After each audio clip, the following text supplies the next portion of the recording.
आं जोबोद गोजोननाय मोनबाय दिनैनि बे गोथार मंगलबार सान आरो गोजोन मोनसे फुंबिलि समाव नैबे कक्लाबारि आनसलिक जि बाथौ मन्दिर बेवहाय फैनानै आं आरज गाबबाय आरो आंखौ मदद खालामबाय जोंनि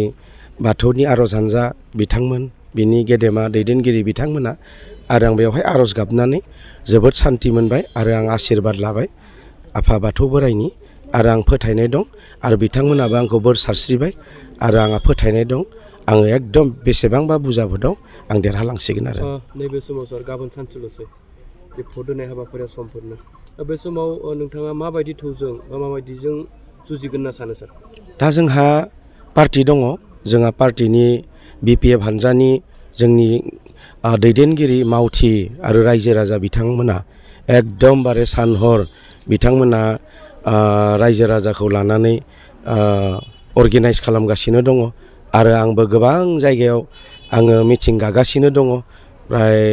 सानसेयावनो 22, 23, 24, 26हालागै जोङो मिटिं खालामो 26ता आरो बेनि लोगोसेनो जोंहा BJP बिथांमोनाबो मदद खालामगासिनो दङ AGP बिथांमोनाबो मदद खालामगासिनो दङ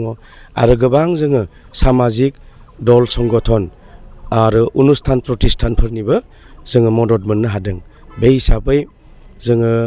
बाक्सा समस्तिनिफ्राय नांगोलाव बेसेबांबा बुरजा भट मोननानै जोङो देरहालांसिगोनना खाथां जाबाय जिहेतु राकेश ब्रह्म बिथांखौबो गोख्रोङै फोसावदिं खालामबाय थानायखौ जों नुनो मोन्दों मा फोरमायगोन राकेश बिथाङा आंनि मिथिनायाव नुनायाव बिदि जोंनि बायदि मिटिं खालामनो हायाखै बिथाङा बबेबा मोनसे गामियाव थांदों साब्रै साबा मानसि लोगो हमदों बेखिनियावनो लिमिटेड थादों आरो जुजिनाया सोरजों जागोन होनना फोरमायगोन दा जुजिनायाथ' आरो सोर दङ माने बहुद बुरजा भटआव जोङो आवगायना थागोन आरो UPPLआ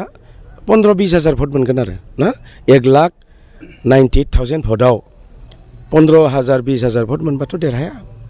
आरो जोङो मथा मथि गोबां UPPLफोराबो जोंजोंनो जइन जाबाय बे हिसाबै जोङो नियार एबाउट 1 लाख भट मोननानै जों देरहागोन आरो जिहेतु एनडिएआ BTCआव 15ता होदों बेनि गेजेराव बेसेबांसो मोनगोन होनना फोरमायगोन जोङो 15नि 15आवनो मोनगोन 11ता BPF हिसाबै आरो मोनब्रैया BJP हिसाबै जोङो 15तायावनो जोङो NDA हिसाबै देरहालांजोबगोन UPPL हिसाबै एकदम जिर' बिथांमोननि जिखिनि बिजाथि सासेबो देरहाया बिग जिर'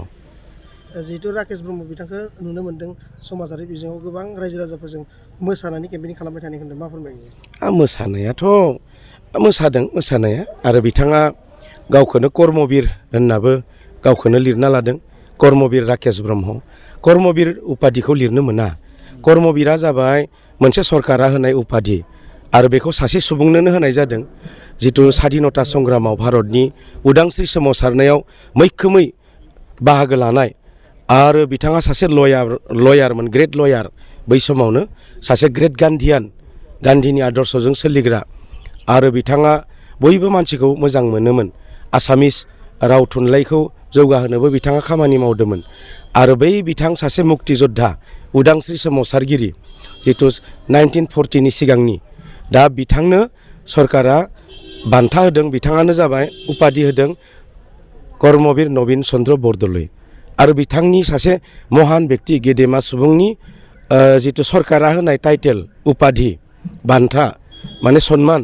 जिथु कर्मवीर नवीन चन्द्र बरदलै बिथांनि उपाधिखौ बिथाङा लानाया बिराद गरिहनानि जग्य सोंखारिथावथाव आरो बे जोंनि बाक्सा जोंनि जिल्लानि थाखायनो लासिंसिं बाथ्रा राकेशनि बे खामानिया जिहेतु देरहासारोबा नोंथाङा रायजोनि गिबि मा खामानि मावगोन होनना फोरमायगोन गिबि माने जोंहाथ' उद्देश्य दङ जोंनि BTCखौ गोख्रों खालामनाय BTCआव जोङो बांसिन फान्डिं लाबोनाय गेदेर प्रजेक्ट लाबोनाय आरो जोङो सेन्ट्रेल बा स्टेट गभर्नमेन्टनिफ्राय जेसेबांखिनि जोङो स्किमफोर दङ बेफोरखौ लाबोनानै मोजाङै इमप्लिमेन्टेसन खालामनाय शिक्षा एग्रिकालचार जों इडुकेसन बा इरिगेसन लोंग्रा दै हेल्थ जेरावबो सब बिभागखौनो जों प्रायरिटि होनानै जों मावलांनायानो जोंनि उद्देश्य राकेश ब्रह्म फोरमायदों सार BPFनि फुल मिनिङा गैला बड' मुस्लिम पिपुल फ्रन्ट होनना फोरमायदों बिथाङा मा बुंगोन बे बिथांनि व्यक्तिगत बाथ्रा बिथाङा माबा भेलु दङ नामा बाथ्राया बिथाङा नै 9 तारिखैथ' भट जासिगोन बे खालिनो रिजाल्ट मोनसिगोन बिथाङा मिथिसिगोन मिथिनानै बिथांनि बै थार बाखियाबो थैनाय नङा नायबाय था पेन्डेल सेन्डेलनि बाखि दोङोबा बिखानानै लानाया मोजां भाइ 4 मेयावथ' आरो बिथाङा खारगोनानो काउन्टिंआवनो थानो बिथाङा लाजिगोन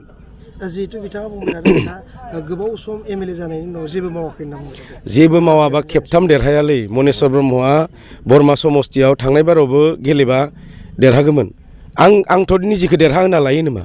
रायजो राजाया आंनो भट होदो 2006आव आं देरहादो 2011आव देरहादो 2016आव देरहादो 21सिम आं MLA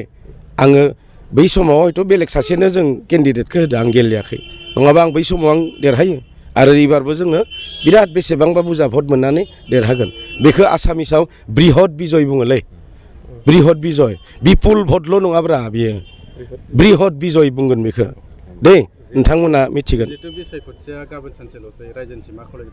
खावलायनाया बेनो रायजो राजा बिथांमोना बयबो बर्ण धर्म भाषा निर्बिसेसे थारमाने जि जाथियानो जाया मानो जि रावानो जाया मानो जि भाषा जि धोरोमानो जाया मानो जाहाथे बयबो दल संगठन अनुष्ठान प्रतिष्ठान आरो व्यक्ति जाय जि खामानि मावनानै जाया मानो बयबो जाहाथे आंनो नांगोलनि सावगारियाव भट होयो बेखौनो आङो रायजो राजानि खाथियाव गुरैयै खर' गंग्लायनानै आं आर'ज गाबबाय।